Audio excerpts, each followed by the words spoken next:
मेरे मित्रों, जय मां शारदे। एकादशी कब है, बड़ा ही कन्फ्यूज़न चल रहा है। तो जो भी एकादशी का व्रत होता है उसका बहुत ही महत्व होता है।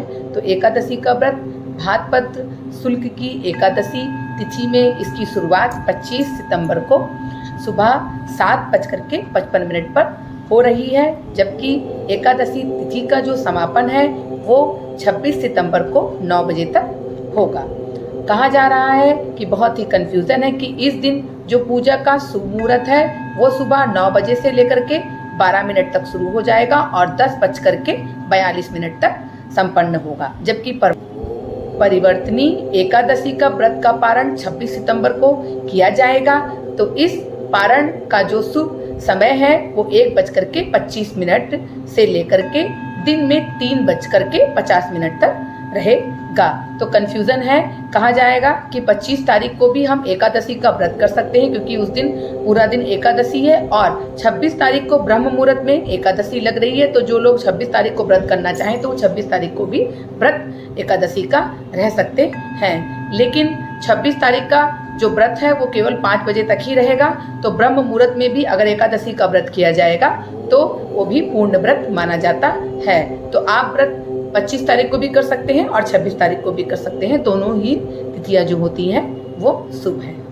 कहा जाता है कि परिवर्तनी एकादशी के दिन भगवान विष्णु के 52 अवतार की पूजा की जाती है, और इसे भारत के कई क्षेत्रों में पार्श्व एकादशी के नाम से भी जाना जाता है। और इसे श्री जो हरिहर होते हैं, यानी जो हमारे नारायण भगवान होते हैं, विष्णु भगवान होते हैं, उस दिन ये करवट लेते हैं। यानी कि जो भी परिवर्तनी एकादशी का दिन होता है उस दिन भगवान जी को कहा जाता है कि भगवान जी ने पधा एकादशी में करवट लिया है। भगवान विष्णु के 52 अवतार की पूजा की जाती है और देवी की भी इसमें पूजा की जाती है। इस दिन देवी पूजन या लक्ष्मी पूजन का शुभ दिन माना जाता है। तो इस दिन आप लड्डू गोपाल की भी पूजा कर सकते हैं और उनके किसी भी अवतार की पूजा कर सकते हैं, शालिग्राम की पूजा कर सकते हैं, या आपके पास विष्णु भगवान की कोई भी मूर्ति है, प्रतिमा है, तो आप उसकी भी पूजा कर सकते हैं। अब हम बताएंगे कि इसकी पूजा विधि।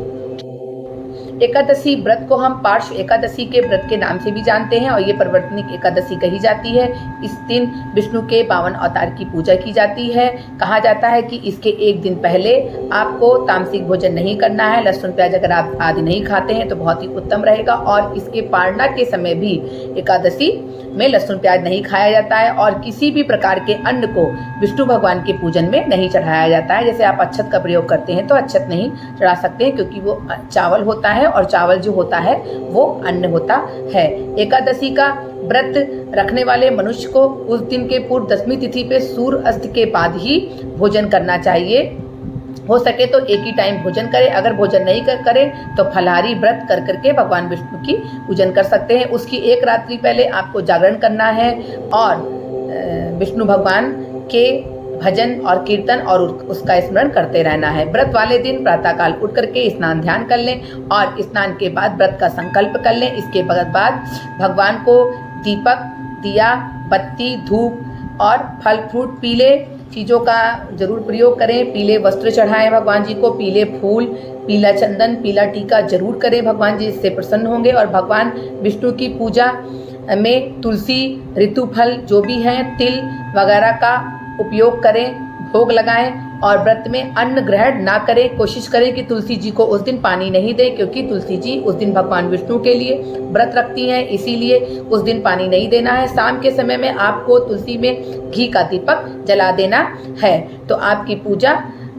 संपन्न हो जाएगी। आप चाहें तो मखाने की खीर को भी बना करके पूजा में चढ़ा सकते हैं, और पूजा करने के बाद उस खीर को आप ग्रहण कर सकती हैं, यानी आपको फलाहारी भोजन करना है। इस दिन दूसरों की बुराई से बचें और झूठ नहीं बोलें। झूठ बोलने से भी बचें। इसके अतिरिक्त चावल, दही का प्रयोग बिल्कुल नहीं करें। तांबे के बर्तन में भी खाना बिल्कुल नहीं खाएं। एकादशी के अगले दिन आप क्या करेंगे? जब व्रत का पारण होगा तो सूर्य उदय के बाद ही आप किसी जरूरतमंद ब्राह्मण को या जो भी गरीब व्यक्ति है उसको अन्न का दान जरूर करें, यानी सीधा निकालें। दाल, चावल, आटा जो भी आप देते हैं, आलू और जो भी आप देना चाहें पैसे, ये सब दान करने के बाद ही आप व्रत का पारण करें। और व्रत का पारण आपको जब करना है तो आप क्या करेंगे कि विष्णु भगवान का पूजन करने के बाद ही व्रत का पारण करेंगी। और व्रत के पारण के दिन भी आपको चावल नहीं खाना है। अगर आप चावल नहीं खाती हैं तो बहुत ही अच्छा रहेगा, उत्तम रहेगा।